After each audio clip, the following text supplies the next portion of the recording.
नमस्कार दोस्तों, स्वागत है आप सभी का इस सेशन में। जैब के component Indian economy and Indian financial system, इस कंपोनेंट के मोस्ट इंपॉर्टेंट एमसीक्यूज हम लेकर आ रहे हैं इस पूरे सीरीज में, जहां पर हम अपने पूरे के पूरे टॉपिक्स कॉन्सेप्ट्स को रिवाइज कर रहे हैं थ्रू एमसीक्यूज। पूरा सिलेबस जो Indian economy and Indian financial system का है वो हम कवर करेंगे थ्रू एमसीक्यूज। और इससे पहले 3 क्लासेस हो चुकी है दोस्तों, दिस इज क्लास 4। तो आई होप आप लोगों ने उन क्लासेस को क्लासेस को जरूर अटेंड किए होंगे। और उनमें एक होमवर्क क्वेश्चन पूछा जाता है। पिछले सेशन में ये क्वेश्चन पूछा गया था कि which among the following is और are the requirements of fair globalisation.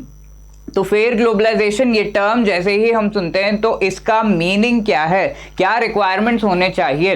तो इसके लिए हमें पता होना चाहिए कि ग्लोबलाइजेशन एक्चुअली होता क्या है। ग्लोबलाइजेशन मेनली रिलेटेड है विथ इकोनॉमिक इंटीग्रेशन, जहां पर हम ये देखते हैं कि एक कंट्री दूसरे कंट्री के साथ कैसे इंटीग्रेट कर सकता है। तो इंटीग्रेशन का मतलब ये है कि एक कंट्री दूसरे कंट्री के साथ किस तरीके से कोऑपरेट कर सकता है with respect to economic activities. तो ये इकोनॉमिक एक्टिविटीज कौन कौन से हो सकते हैं। एक तो ये हो सकता है कि ट्रेड के थ्रू, इंपोर्ट एक्सपोर्ट के थ्रू ये जो एक्सचेंज है, ये दो जो इंटरैक्शन है वो हो रहा। दूसरा ये हो सकता है कि इन्वेस्टमेंट के थ्रू, राइट। तो ये 2 मेन मेथड्स हैं।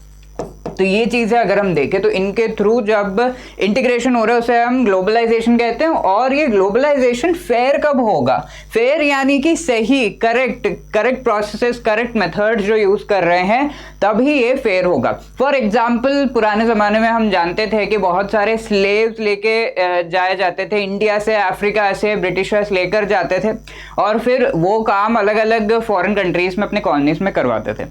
तो ये भी एक तरीके का ग्लोबलाइजेशन है। 2 कंट्रीज इंटरैक्ट तो कर रहे हैं, इकोनॉमिक टर्म्स में भी कर रहे हैं, बट ये फेयर नहीं है क्योंकि उसके बेनिफिट्स उन स्लेव्स को नहीं मिलते थे।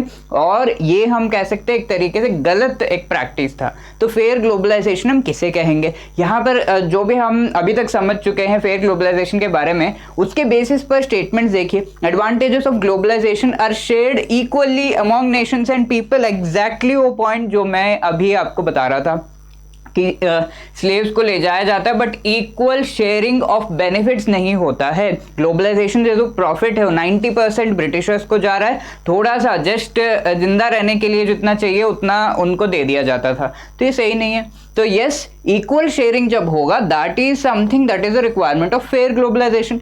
Government measures must safeguard the interest of all citizens. ऐसा हो सकता है कि इंडिया में हम कोई चीज बेच रहे हैं, जैसे मिल्क है पर लीटर लेट्स से 50 रुपए में हम बेच रहे हैं, बट फॉरेन से लेट्स से ऑस्ट्रेलिया से मिल्क इंपोर्ट हो रहा है और वो 40 रुपीज में बिक रहा है। तो इन जनरल आप क्या खरीदोगे, जो सस्ता है। ऑब्वियसली हमें तो बहुत ज्यादा मतलब नहीं है कि कहाँ से आ रहा है, ऑल्दो अभी जो है थोड़ी सी अवेयरनेस हो गई है, बट देन जो सस्ता है वही आप खरीदोगे, आपके बैक ऑफ द माइंड तो चलता रहेगा।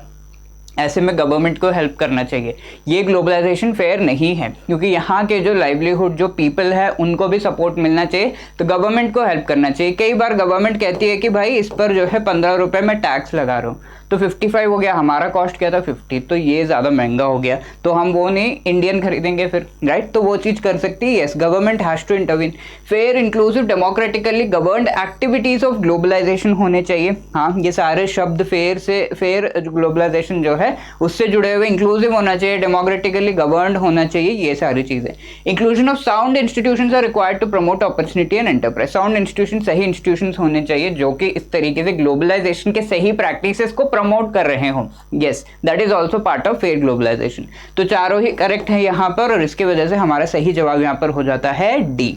Okay, D is the right answer. ये सारी चीजें यहाँ पर दी हुई हैं। इस सेशन का सबसे पहला क्वेश्चन आपके सामने, आई होप आप लोग रेडी हो, पेन पेपर लेकर तैयार हो जाइए। फटाफट से आप इन क्वेश्चन का नंबर लिखिए और साइड में अपना आंसर लिखिए। जैसे क्वेश्चन आपको दिख रहा है उसको पढ़ के आंसर करने की कोशिश करिए, फिर हम उस क्वेश्चन को डिस्कस करेंगे, उसके कॉन्सेप्ट को समझेंगे, आंसर को भी समझेंगे, कैसे उसको आंसर करना है वो भी समझेंगे। कई बार एलिमिनेट हो जाते हैं ऑप्शंस, तो वो भी हमें करना है इन सेशंस में। आपका जवाब सही है या नहीं आप उस पर टिक मारते जाइए। At the end of the session 20 questions में से कितने सही हुए वो आपको बताना है in the comment section, as well as homework question को भी आंसर करना है। बहुत काम है भाई, फटाफट चलते हैं फर्स्ट क्वेश्चन की तरफ। Economic reform refers to the process whereby a government specifies. तो इकोनॉमिक रिफॉर्म क्या होता है वो पूछा गया है। पहला स्टेटमेंट क्या है यहाँ पर, पढ़िए अच्छे से, a declining role for the private sector और an expanding one for the state in the economy. ठीक है, स्टेट क्या है? गवर्नमेंट। ठीक है, यहाँ पर प्राइवेट सेक्टर का रोल कम करते हुए गवर्नमेंट का रोल बढ़ाना, उसे हम रिफॉर्म कहते हैं। क्या इकोनॉमिक रिफॉर्म इन जनरल क्या है? एग्जाम्पल ले लीजिए, 1991 में जिस तरीके से इंडिया में रिफॉर्म हुआ था, तब क्या हुआ था? प्राइवेट सेक्टर का जो भी शेयर है, प्राइवेट सेक्टर का पार्टिसिपेशन को हमने बढ़ाया एंड गवर्नमेंट का जो पार्टिसिपेशन है इकोनॉमी में उसे हमने कम किया, यानी कि स्टेट की पार्टिसिपेशन हमने कम की। यहाँ पर क्या बता रहा है? प्राइवेट सेक्टर डिक्लाइनिंग रोल, यानी कि प्राइवेट सेक्टर का रोल कम कर दो। नहीं, that is not correct. A declining role for the state और an expanding one for the private sector. ठीक है, स्टेट का रोल बढ़ाना और प्राइवेट सेक्टर का declining role for the state, यानी स्टेट का रोल कम करना, प्राइवेट सेक्टर का रोल बढ़ाना, प्राइवेट सेक्टर को ज़्यादा जो है तवज्जो देना। Yes, that is correct. B हमारे हिसाब से जो है सही जवाब है। अगर आपने बी जवाब दिया है दैट इज करेक्ट। सी पढ़ लेते हैं, declining role for both state and private. तो फिर इकोनॉमी बढ़ेगी कैसे? दोनों का ही रोल हम कम करेंगे तो कौन इकोनॉमिक एक्टिविटीज करेगा? तो this is not correct. Expanding one for both, दोनों को एक्सपैंड करेंगे तो फिर बहुत ज़्यादा क्राउडिंग आउट और बहुत सारे इश्यूज हो जाएंगे, तो दोनों को एक साथ नहीं कर सकते। प्राइवेट सेक्टर का रोल बढ़ाना, गवर्नमेंट का रोल कम करना, that is B. Okay, B अगर आपने जवाब दिया है दैट इज एब्सोल्युटली करेक्ट। आगे बढ़ते हैं, सेकंड क्वेश्चन देखते हैं। यहाँ पर 1980s reforms in India were influenced by dash. ठीक है, इंडिया में 1980s के समय से कुछ इकोनॉमिक रिफॉर्म्स लाए गए थे। ठीक है, तो वो कौन सी चीज पे, कौन से कॉन्फ्रेंस पे, कौन से मीटिंग पे, कौन से इनमें से जो भी बॉडी है उन पर डिपेंडेंट है, उनके बेसिस पर ये किया गया था। ब्रेटन वुड्स कॉन्फ्रेंस है ये, general agreement on tariff and trade है, वॉशिंगटन कंसेंसस है, या फिर नन ऑफ द अबव। ठीक है, इनमें से कौन सा है जिसके बेसिस पर 1980s में हम रिफॉर्म्स लेकर आए? आप तो सोच रहे हो कि सर 1991 में ना रिफॉर्म्स आए, 1980s में हम रिफॉर्म्स की क्या बात कर रहे हैं? तो दोस्तों 1980s से ये रिफॉर्म का जो समय है वो शुरू हो गया था, रिफॉर्म का दौर शुरू हो गया था। थोड़ा बहुत हम अपने सेक्टर्स को लिबरलाइज कर रहे थे, थोड़ा बहुत हम जो है ग्लोबली कनेक्ट करने की भी कोशिश कर रहे थे, थोड़ा, not too much but yes, थोड़ा बहुत हम कर रहे थे। मेनली हम लिबरलाइज कर रहे थे अपनी इकोनॉमी को। लिबरलाइज करने का क्या मतलब है? जो भी रेस्ट्रिक्शंस हमने लगाए हैं इंपोर्ट पर, कैसे लगाए हैं? बहुत हाई इंपोर्ट जो ड्यूटी है वो लगाकर, जो भी रेस्ट्रिक्शंस हमने प्राइवेट सेक्टर पर लगाए हैं, कैसे लगाए हैं? लेट्स से आपको एक फैक्ट्री खड़ी करनी है तो उस पर बहुत ही ज़्यादा इनिशियली आपको जो है बहुत सारे परमिशंस लेने होंगे, फिर आपको जो भी प्रोडक्शन करना है उसकी एक सीलिंग दी होगी। भाई 100 से ज़्यादा जो प्रोडक्ट्स है वो आप नहीं बना सकते एक दिन में। ठीक है, ये एक सीलिंग लगी होगी, गवर्नमेंट कहेगी ये। ठीक है, तो ये सारे लाइसेंसेस, सीलिंग, ये सारी चीज़ों को जो है ईज किया गया धीरे धीरे, वो लिबरलाइजेशन कहा जाता है। ये सारी चीज़ें, ये जो है एक ज़्यादा bigger role for the private sector और ये गवर्नमेंट का जो रोल है उसे कम करने से रिलेटेड बात हो रही है यहाँ पर। और ये ही सेम चीज़ें वॉशिंगटन कंसेंसस में इंटरनेशनली एक्सेप्ट किया गया है, ये जो वॉशिंगटन कंसेंसस था, और उसके बेसिस पर हम 1980s में ये रिफॉर्म्स लाना शुरू करते हैं। बट फिर भी 1980s में बहुत ज़्यादा पॉलिटिकल इश्यूज, बहुत सारे इश्यूज होते हैं जिनके वजह से हमारी जो परिस्थिति है वो बहुत ख़राब होती है। हमारे पास फॉरेन रिजर्व्स एकदम श्रिंक हो जाते हैं। 1991 में मेजर रिफॉर्म्स लाने का ज़रूरत होता है, स्ट्रक्चरल रिफॉर्म्स हम लेकर आते हैं, आईएमएफ के हेल्प से हम इस चीज़ से बाहर निकलते हैं, राइट। तो वॉशिंगटन कंसेंसस, जी हाँ, सी इज़ द राइट आंसर। अगर आपने ये जवाब दिया है तो दैट इज़ एब्सोल्युटली करेक्ट। अब ब्रेटन वुड्स कॉन्फ्रेंस किस चीज़ से जुड़ा हुआ है? अगर आप लोग याद करो, हमारे सिलेबस में भी ये चीज़ है। ब्रेटन वुड्स कॉन्फ्रेंस एक्चुअली दो इंपॉर्टेंट ऑर्गेनाइजेशन के जन्म से जुड़ा हुआ है। इन दो ऑर्गेनाइजेशन की एस्टेब्लिशमेंट इस ब्रेटन वुड कॉन्फ्रेंस से हुई थी। कौन से है ये organisation? That is World Bank और हमारा IMF, ठीक है।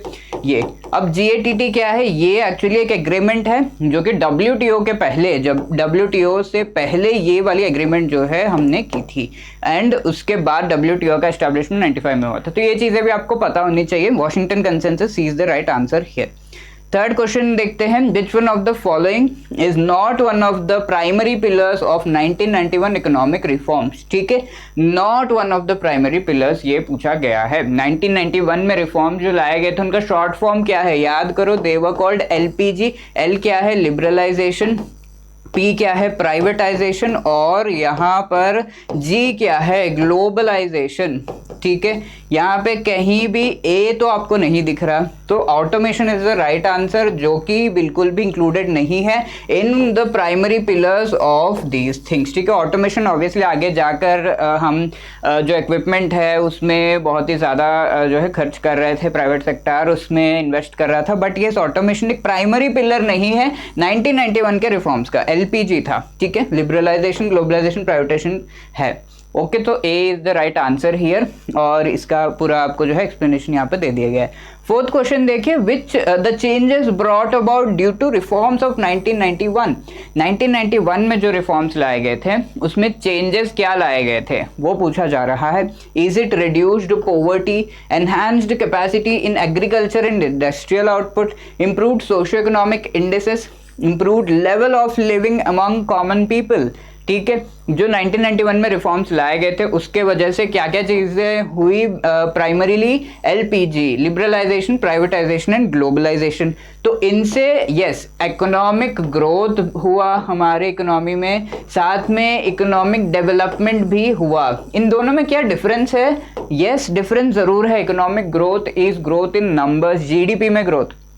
इकोनॉमिक डेवलपमेंट वो जो ग्रोथ हुआ है उसको अच्छे तरीके से डिस्ट्रीब्यूट किया गया है या नहीं, अमीर गरीब सभी को उसका फायदा हुआ है या नहीं, दैट इज इकोनॉमिक डेवलपमेंट। ठीक है, तो ये चीज़ें, ये दोनों में ही इंप्रूवमेंट दिखा है 1991 के रिफॉर्म्स की वजह से। तो यहाँ पर इनमें से कौन सा सही होगा? रिड्यूसिंग पॉवर्टी, जी हाँ ये तो हुआ है। Enhanced capacity in agriculture industrial output, हाँ ये भी हुआ है। ग्लोबलाइजेशन, जिसकी वजह से इन्वेस्टमेंट्स आए बाहर से, प्राइवेट सेक्टर ने इन्वेस्ट किया इन सेक्टर्स में, ये हुआ है। सोशियो इकोनॉमिक इंडिसेस कौन से? ह्यूमन डेवलपमेंट इंडेक्स वगैरह, इसमें भी इंप्रूवमेंट जो है इंडिया का दिखा है, रैंकिंग इंप्रूव हुई है। And yes finally improved level of living among common people, तो ग्लोबली ये जो प्रोडक्ट्स है वो भी हमें हमारे रीच में है। साथ के साथ इंडियन प्रोडक्ट्स की क्वालिटी भी बढ़ रही है, बिकॉज कंपटीशन बढ़ रहा है, उनके रॉ मटेरियल्स बेटर आ रहे हैं, ये सारी चीज़ें हुई। प्राइवेट सेक्टर का एंटरप्रेन्योरशिप वहाँ पर है। यस, ये सभी कुछ इंक्लूडेड है, इस वजह से यहाँ पर आंसर डी होगा। आपको कंफ्यूज नहीं होना है, यहाँ पर ये सारे काफ़ी ब्रॉड स्टेटमेंट्स हैं और ये सारे स्टेटमेंट्स हमारे बुक में भी दिए हुए हैं। So D is the right answer. अगर आपने डी जवाब दिया है आपका जो है ये पॉइंट बनता है। Which among the following committees was formed in 1985 to review monetary policy in India? ठीक है, इनमें से कौन सी कमेटी बनाई गई थी 1985 में मॉनेटरी पॉलिसी को रिव्यू करने के लिए? वर्मा कमेटी, नरसिम्हन कमेटी 1, चक्रवर्ती कमेटी या पद्मनाभन कमेटी? सो अगेन ये एक हम कह सकते हैं फैक्ट बेस्ड क्वेश्चन है। 1985 में यहाँ पर चक्रवर्ती कमेटी को बनाया गया था, जिसका मैंडेट था मॉनेटरी पॉलिसी जो कि कैरी आउट की जाती है बाय द RBI, उसको रिव्यू करना। ठीक है, और उससे रिलेटेड रिकमेंडेशंस देना। जो अगर आपने सी जवाब दिया है तो यू आर एब्सोल्युटली राइट। तो 1985 में सबसे पहले हम कह सकते हैं चक्रवर्ती कमेटी लाया गया था। इसके बाद बहुत ही फेमस नरसिम्हन कमेटी को लाया गया। कब लाया गया? 1992 में। तो फेज 1 जो नरसिम्हन कमेटी के रिकमेंडेशंस जो इम्प्लीमेंट किए गए थे 1992 के बाद, ठीक है, इसके साथ पद्मनाभन कमेटी को लाया गया था। अब ये पद्मनाभन कमेटी क्या है? To review bank supervision. Banks जो है कई बार लोन्स जो देते हैं वो सही व्यक्ति को नहीं दे पाते। कई बार होता ये है कि वो जिस व्यक्ति को लोन दे रहे हैं, जिस एंटिटी को दे रहे हैं, वो गलत निकल जाता है। तो सुपरवाइज करके कैसे असेस करना है कि किसको हम लोन दे रहे हैं, वो पैसे हमें वापस आएंगे, डिफॉल्ट नहीं होंगे। ये एक पार्ट है सुपरविजन का। ठीक है, और ऊपर से कोई एंटिटी लेट से RBI है वो डायरेक्ट कर सकता है इन चीज़ों में। ऐसे ही बहुत सारे और भी एक्टिविटीज़ में हेल्प होते, तो वो पूरा सुपरविजन से रिलेटेड 1996 में रिकमेंडेशंस देने के लिए पद्मनाभन कमेटी को बनाया गया।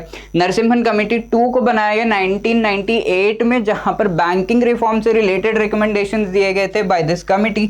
अब ये वर्मा कमेटी जो है इसे बनाया गया ऑन वीक बैंक्स 1998 में। ओके, RH खान कमेटी को बनाया गया harmonisation of role of financial institutions as well as banks. तो कई सारे फाइनेंशियल इंस्टीट्यूशंस है, बैंक्स है, इनका रोल जो है हार्मोनाइज करने के लिए और इनके जो लिंक्स हैं उनको, उनसे रिलेटेड रिकमेंडेशंस के लिए इसे बनाया गया 1998 में। तो ये कुछ नाम है, आपको याद रखने चाहिए। 6th क्वेश्चन आपके सामने, second phase of reforms under Narasimhan committee were recommended in the year. याद रख लीजिए 1992 2 जो है इस समय नरसिम्हन कमेटी 1 को लाया गया था और 1998 में नरसिम्हन कमेटी 2 को लाया गया। नरसिम्हन कमेटी 2 के रिकमेंडेशन जो है उन्हें इंप्लीमेंट किया गया। तो यहाँ पर सही जवाब बन जाता है सी, और अगर आपने सी जवाब दिया है दैट इज एब्सोल्युटली करेक्ट। तो यहाँ पूछा क्या गया है, जो स्टेटमेंट है जो दिया गया क्वेश्चन में वो अच्छे से पढ़ना है आपको। Second phase of Narasimhan committee के बारे में पूछा गया है। सेकंड फेज कब आया था? 98 में, फर्स्ट फेज 92 में। अब 7th क्वेश्चन देखते हैं यहाँ पर, विच among the following is not a part of supervisory reforms, जिनका जो है शॉर्ट फॉर्म है कैमल्स। तो ये सुपरवाइजरी रिफॉर्म्स बैंक से रिलेटेड है और ये सुपरविजन के लिए है ऑब्वियसली कि बैंक्स किस तरीके से अपने एक्टिविटीज़ को कैरी आउट कर रहे हैं, कैसे सारी चीज़ें मेंटेन कर रहे हैं। तो इनमें से कौन सी चीज़ इंक्लूडेड नहीं है in the full form of CAMELS, ठीक है, CAMELS जो है, इनमें कौन सी चीज़ इंक्लूडेड नहीं है? पहला कैपिटल एडिक्वेसी तो है, एसेट क्वालिटी भी है, राइट। कैपिटल एडिक्वेसी की बैंक्स प्रॉपर कैपिटल मेंटेन कर रहे हैं यानी रिजर्व्स मेंटेन कर रहे हैं, यानी अपने एक्टिविटीज़ के लिए कैपिटल है या नहीं वो सुपरवाइज करना। एसेट क्वालिटी किस तरीके की है, डिफॉल्ट होगा क्या होगा वो है। बट एम यहाँ पर जो है वो मैनेजमेंट है, ठीक है, इट इज़ नॉट मर्जर। अब ई जो है अर्निंग्स है यहाँ पर कि कितने अर्निंग्स बैंक की हो रही हैं वो सब सुपरवाइज करना। L is liquidity of the banks. तो ये चीज़ें आपको याद रहनी चाहिए। कैमल्स जो सुपरवाइजरी फ्रेमवर्क है वो लाया गया था, आरबीआई जो है सुपरवाइज कर रहा है। एंड यहाँ पर एम अगर हम देखें तो वो मैनेजमेंट है, इट इज़ नॉट मर्जर। तो ये वाली चीज़ गलत है कि मर्जर इंक्लूडेड है। अगर आपने सी जवाब दिया है तो एकदम सही है आपका जवाब, एंड यही चीज़ आपको यहाँ पर एक्सप्लेन कर दी गई है। 8th क्वेश्चन देखिए, which among the following measures were not taken by the Indian government to make Indian banks competitive. Indian bank को कॉम्पिटिटिव बनाने के लिए इंडियन गवर्नमेंट के द्वारा कुछ मेजर्स लिए गए हैं, उनमें से कौन सा यहाँ पर जो दिया हुआ है कौन सा मेजर इंक्लूडेड नहीं है वो पूछा जा रहा है। Extension of public sector banks autonomy. Public sector banks तो हैं लेकिन यहाँ पर बहुत ज़्यादा इंटरफियरेंस होती थी, पॉलिटिकल जो है इंटरफियरेंस होती थी, और पब्लिक सेक्टर बैंक्स के जो हेड्स है वो खुद से डिसीजन कई बार नहीं ले पाते थे। तो वो ऑटोनॉमी इंक्रीज करने की ज़रूरत है थी कि ये खुद से डिसीजंस लें। तो ये एक स्टेप लिया गया था, this is right, but not taken पूछा गया है। सेकंड देखते हैं, lowering of public ownership in public sector bank. जी हाँ, कई सारे पब्लिक सेक्टर बैंक्स को प्राइवेटाइज किया गया है, ओके, बहुत सारे ऐसे हुए हैं, तो ये भी किया गया है। restricting the operation of private and international banks in India। Actually private banks, international banks के ऑपरेशन और उनके participation in the Indian banking sector उसे इंक्रीज किया गया है। यहाँ पर क्या दिया गया है, रेस्ट्रिक्टिंग द ऑपरेशन, रेस्ट्रिक्ट नहीं किया गया है, एक्चुअली इसको इंक्रीज किया गया है। So this is not one of the steps that the government has taken, या फिर ये जो स्टेटमेंट है वो गलत है। तो सी होगा हमारा सही जवाब। और allowed public sector banks to obtain capital from stock market. जी हाँ, ये भी किया गया है क्योंकि कैपिटल कई बार गवर्नमेंट नहीं प्रोवाइड कर पाती, डिपॉजिट से नहीं मिलता, तो कैपिटल मार्केट से जो है स्टॉक मार्केट से वो ले सकते हैं। तो यहाँ पर सी इज द राइट आंसर। ये एक स्टेप नहीं है जो कि लिया गया है। तो इस तरीके से आपको स्टेटमेंट्स को अच्छे से पढ़ना है। अब ये एक फैक्ट बेस्ड क्वेश्चन है, फटाफट से पढ़ो and try to answer this question. Let's see आप आंसर कर पाते हो या नहीं। क्वेश्चन क्या है, banking ombudsman scheme was introduced in India in the year. Banking ombudsman with respect to dispute resolution, इसको लाया गया था कि बैंकिंग, हर एक बैंक में इस तरीके का ओम्बड्समैन जो है होना चाहिए जो कि डिस्प्यूट रेजोल्यूशन के लिए उनकी सर्विसेज को यूज किया जाएगा। अब ये स्कीम इंट्रोड्यूस कब की गई थी? यस, ये ईयर्स भी आपको याद रखने हैं, इस तरीके के इंपॉर्टेंट जो स्कीम से उससे रिलेटेड, और जो भी इंपॉर्टेंट है इन चैप्टर्स में वो सारा चीज़ जो है आपके सामने है। एंड यहाँ पर देखिए 1985, 1990, 1995 या 1998 कब इंट्रोड्यूस हुई थी? यस, अगर आपने जवाब सी दिया है that is absolutely correct. 1995 is the right answer. उस ईयर में इसको जो है लॉन्च किया गया था। Which among the following is not the reason for balance of payment crisis in India in 1991? 1991 में बैलेंस ऑफ पेमेंट क्राइसिस होता है। बैलेंस ऑफ पेमेंट क्राइसिस क्या है? जब एक कंट्री को अपने दूसरे कंट्री से जो लोन लिए हुए हैं उस लोन को रीपे करना होता है, तो वो रीपे नहीं कर पाता। क्यों? इस कंट्री के पास फॉरेन एक्सचेंज रिजर्व्स नहीं है। लेट्स से यूएसए से हमने पैसे ले रखे, अब हम लौटा नहीं पा रहे क्योंकि हमारे पास यूएस से डॉलर्स ही नहीं है, क्योंकि हमने कहीं और खर्च कर दिया, कुछ और खरीद लिया, ठीक है। तो ये अगर हम देखें तो that is balance of payment crisis. और इसके वजह से होगा क्या, अब यूएस आपको पैसे देगा क्या, आपको वापस आगे के लिए जो है लोन्स नहीं मिलेंगे, तो हमारे जो है सिचुएशन क्राइसिस में ही हो गया, राइट, टोटली क्राइसिस में है। तो इसे हम बैलेंस ऑफ पेमेंट क्राइसिस कहते हैं। और इसका रीज़न क्या था, ऑयल शॉक ऑफ 1990। जी हाँ, हमने पैसे खर्च कहाँ किए, ऑयल खरीदने में, और ऑयल की के जो प्राइसेस है 1990 में बहुत ज़्यादा बढ़ गए थे, ठीक है। तो हमें ऑयल तो ज़रूरत है ही, तो उसको खरीदने में हमने बहुत ज़्यादा पैसे खर्च कर दिए। ऐसा हाल हुआ 1991 में कि 2 या 3 हफ्ते के लिए ही, 3 हफ्ते का ऑयल खरीदने जितने ही फॉरेन करेंसी हमारे पास रह गए थे। ओके, तो इसी सिचुएशन को हम क्राइसिस कहते हैं। So this is right. इसकी वजह से करंट अकाउंट डेफिसिट बढ़ गया था। जी हाँ, क्योंकि हमारे इंपोर्ट जो है वो बढ़ गए, ऑयल के प्राइसेस बढ़ गए, तो इंपोर्ट का वैल्यू बढ़ गया, बट एक्सपोर्ट्स हमारे नहीं हो पा रहे थे। इवन तो हम ऑयल इंपोर्ट कर रहे, सब कर रहे हैं, बट हम एक्सपोर्ट नहीं कर पा रहे क्योंकि कंट्रीज को हम पे भरोसा नहीं रहा, हम प्रोडक्ट्स भी ज़्यादा नहीं बना पा रहे थे इकोनॉमिक सिचुएशन खराब होने की वजह से। तो इंपोर्ट्स तो बढ़ गए लेकिन एक्सपोर्ट्स कम हो गए, और इन दोनों के बीच का जो डिफरेंस है, जो डेफिसिट है, उसे ही हम करंट अकाउंट डेफिसिट कहते हैं, right. Recall this. And yes, ये भी हुआ था उस समय, दोनों ही चीज़ें हुई थी। नॉट अ रीजन पूछा गया, लो इन्फ्लेशन रेट। तो ये सारी चीज़ों के बीच में इन्फ्लेशन यानी कि चीज़ों के दाम बहुत ज़्यादा बढ़ गए थे। हाई इन्फ्लेशन रेट था उस समय, लो इन्फ्लेशन नहीं, हाई इन्फ्लेशन, 11% के आसपास इन्फ्लेशन रेट था, राइट। तो ये जो है third thing is wrong, low inflation rate हो ही नहीं सकता, उस समय हाई इन्फ्लेशन रेट था। सो सी इज द राइट आंसर, क्योंकि ये एक रीज़न नहीं है for balance of payment crisis. बहुत ही सिंपल था ये, अगर आपको सारा कॉन्सेप्ट और वो सब चीज़ें पता है तो आराम से आप इसको आंसर कर सकते हो। 11th क्वेश्चन देखिए, Which among the following statement is or are correct with respect to foreign trade policy of India? तो foreign trade policy की जब हम बात करें तो हमारे इंडिया में जो है प्रेजेंटली अगर हम देखें 2015-20 का फॉरेन ट्रेड पॉलिसी अभी तक उससे रिलेटेड ही, उसके बेसिस पर ही ये फॉरेन ट्रेड जो है हो रहा है। नई पॉलिसी लानी थी बट अभी तक आई नहीं है, आगे जाकर लाया जाएगा, बट देन उसके बेसिस पर चल रहा है। तो इस फॉरेन ट्रेड पॉलिसी से रिलेटेड यहाँ पर स्टेटमेंट दिए गए हैं और वही चीज़ बुक में भी डिस्कस की गई है। It refers to the economic policy that governs and economies export import activity, ठीक है। बहुत ही सिंपल स्टेटमेंट, आई होप आपको समझ में आ गया होगा कि वो सही है या नहीं। दूसरा यहाँ पर, it is a set of guidelines and instructions established by the directorate general of foreign trade, ठीक है, DGFT, इनके द्वारा ये पॉलिसी निकाली जाती है। New FTP of India came into force in the year 2016। New FTP जो लाई गई थी वो 2016 में लाई गई थी, ये कहा जा रहा है। ओके, अभी हमने डिस्कस किया, मैंने आपको बताया 2015 to 20 के लिए है, तो ये वाला जो स्टेटमेंट है वो सही नहीं है।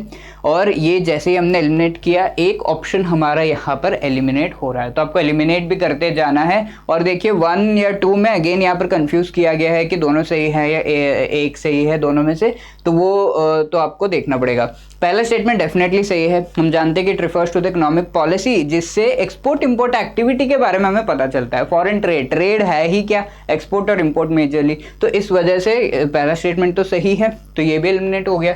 It is a set of guidelines and instructions जो रिलीज किए जाते हैं, एस्टैब्लिश किए जाते हैं by the directorate general of foreign trade, तो वो चीज़ भी सही है, directorate general of foreign trade के द्वारा लाया जाता है। 1 and 2 बोथ आर करेक्ट, तो हमारा सही जवाब यहाँ पर है C।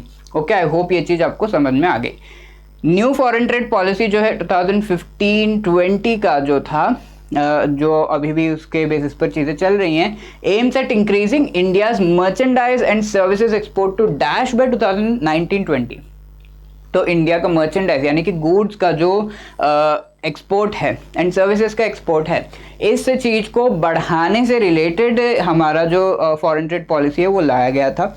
और वो वैल्यू वाइज कितना बढ़ाना है, कितना हमने एम किया था 1920 तक, कितना हम बढ़ाना चाहते हैं उसे, इज इट $900 बिलियन, 700, 600 या $500 बिलियन, इनमें से कौन सा सही है। तो हमारा टारगेट था कि हम $900 बिलियन करेंगे by 2019-20। So A is the right answer 2015-20 वाले इस फॉरेन ट्रेड पॉलिसी में। बाय 2019-20 जो एक्सपोर्ट्स की वैल्यू है $900 बिलियन तक हम लेकर आएंगे, ये हमारा जो है एम रहा है।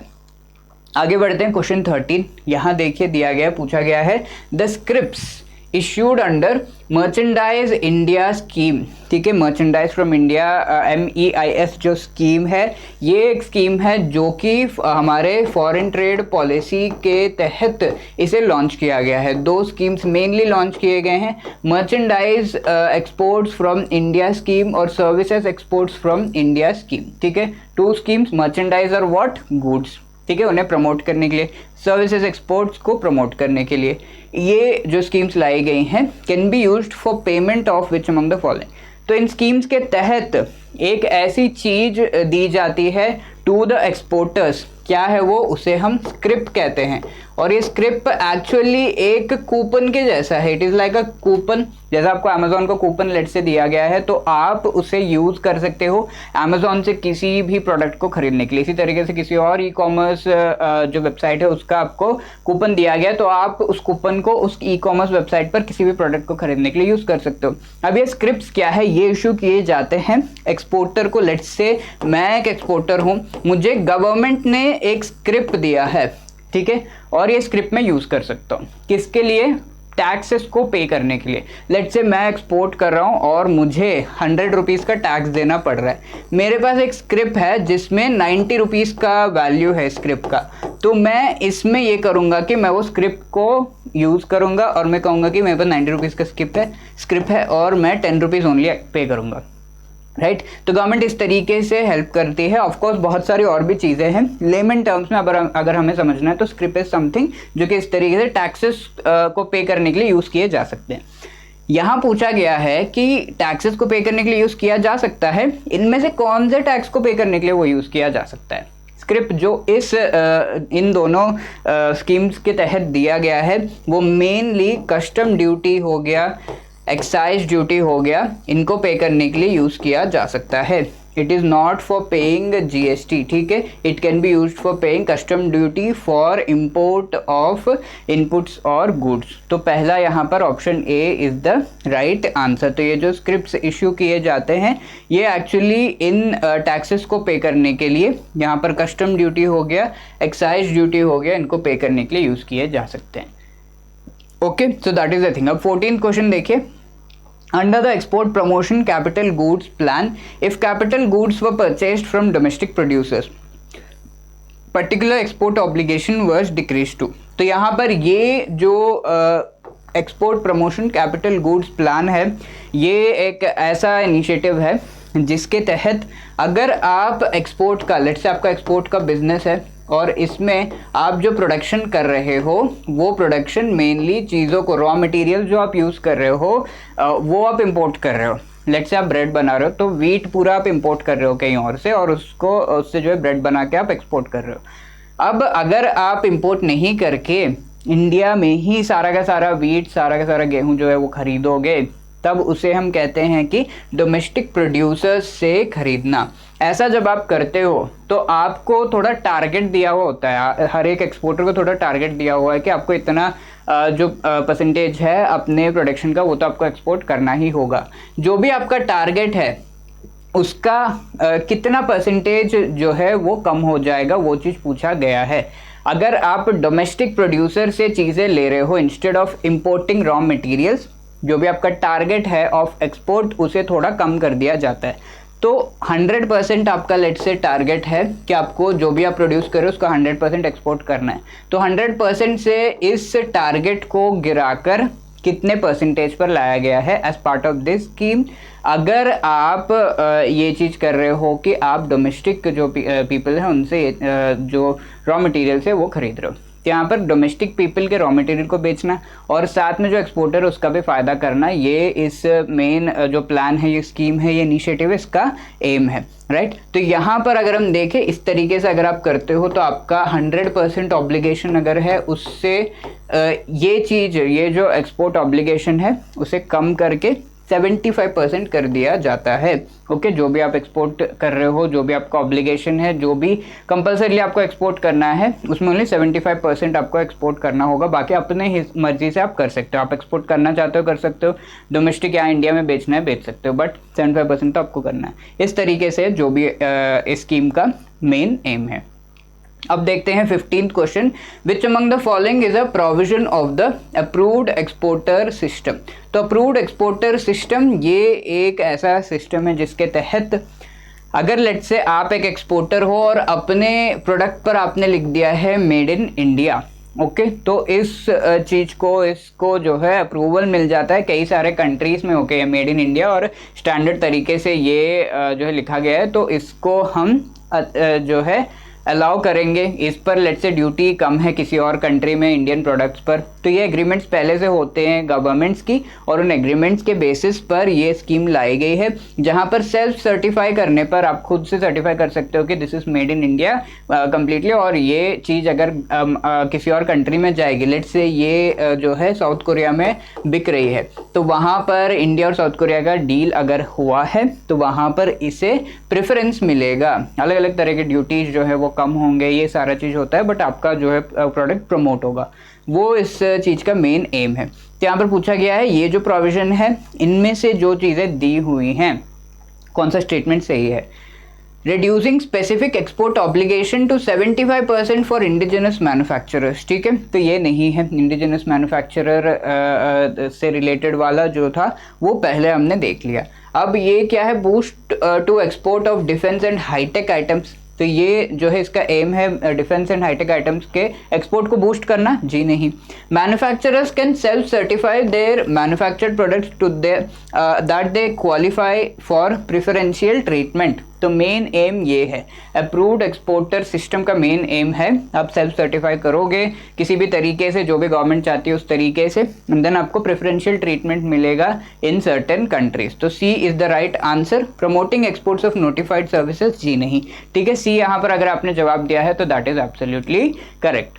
आगे बढ़ते हैं question 16, e commerce exports of handloom products of values up to dash can get the benefit of MEIS scheme. तो MEIS स्कीम का बेनिफिट अगर हैंडलूम प्रोडक्ट्स जो हैं उनके जो ई कॉमर्स एक्सपोर्ट्स हैं उनको अगर बेनिफिट चाहिए तो इसके लिए उनका जो प्रोडक्ट का वैल्यू है वो इस पर्टिकुलर वैल्यू से ज़्यादा नहीं होना चाहिए, ये चीज़ कहा गया है, ठीक है। ई कॉमर्स जो एक्सपोर्टर्स हैं ई कॉमर्स वेबसाइट्स पर या फिर इस तरीके से जो एक्सपोर्ट कर रहे हैं through the e commerce websites, handloom products जिनके एक्सपोर्ट का मेन पार्ट बनता है, उनकी जो वैल्यूएशन है, उनका जो एक्सपोर्ट का वैल्यू है, लेट से 10,000 का सामान ये एक्सपोर्ट कर रहे हैं, तो is that qualified to get benefit of MEIS, ये चीज़ पूछी गई है। और इसका लिमिट कितना है वो पूछा गया है यहाँ पर, इज इट 10,000, 15, 20 या 25। लेट से 1 लाख रुपए का आप एक्सपोर्ट कर रहे हो तो आपको इस तरीके की स्कीम की बेनिफिट का ज़रूरत है ही नहीं, क्योंकि आप ऑलरेडी बहुत ज़्यादा रिच हो, तो इसकी एक लिमिट दी गई है। तो वो क्या है यहाँ पर वो पूछा जा रहा है। तो यहाँ सही जवाब है 25,000, D is the right answer. अगर आप 25,000 तक की चीज़ को जो है एक्सपोर्ट कर रहे हो then you get the benefit of MEIS। I hope ये चीज़ क्लियर है। अब आगे बढ़ते हैं 17th question, a foreign direct investment FDI। तो दो तरीके से इन्वेस्टमेंट जो है वो की जा सकती है, FDI एंड FII। FDI में होता क्या है, FII में क्या होता है ये आपको पता होना चाहिए।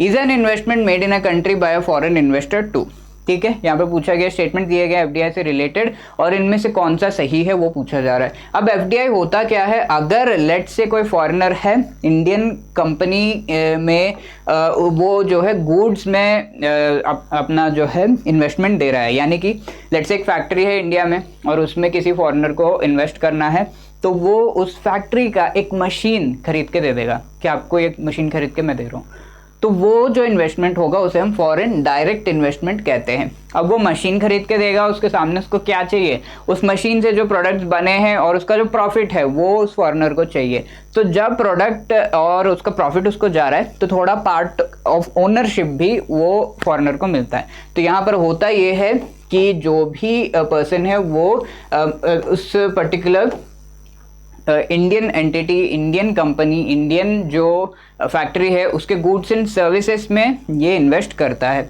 FII में होता ये है कि जो शेयर्स हैं, इक्विटी है किसी कंपनी के, उसमें इन्वेस्ट करता है फॉरेनर।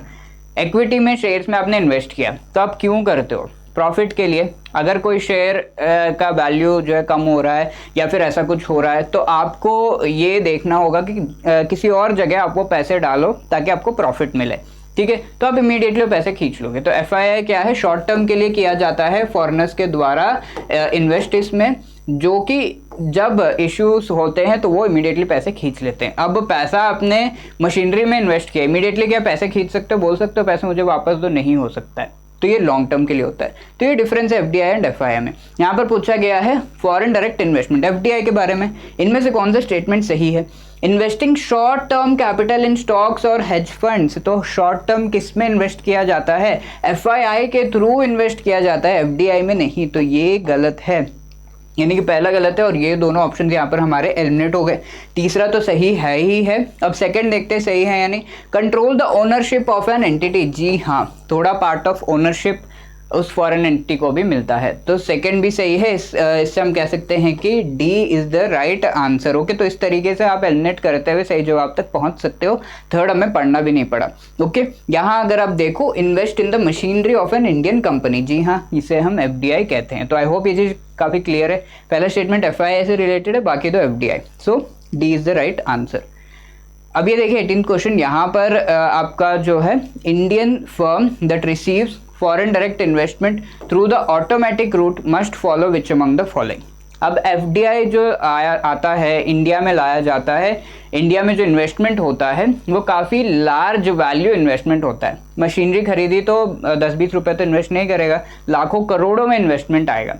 तो इतना पैसा फॉरेन से जब आता है, कई बार रिस्क ये होता है कि जो इलिसिट मनी है या फिर मनी लॉन्ड्रिंग जिसे कहते हैं, वो चीज़ें भी होती हैं फॉरेन डायरेक्ट इन्वेस्टमेंट के थ्रू जब इस तरीके से पैसे आते हैं।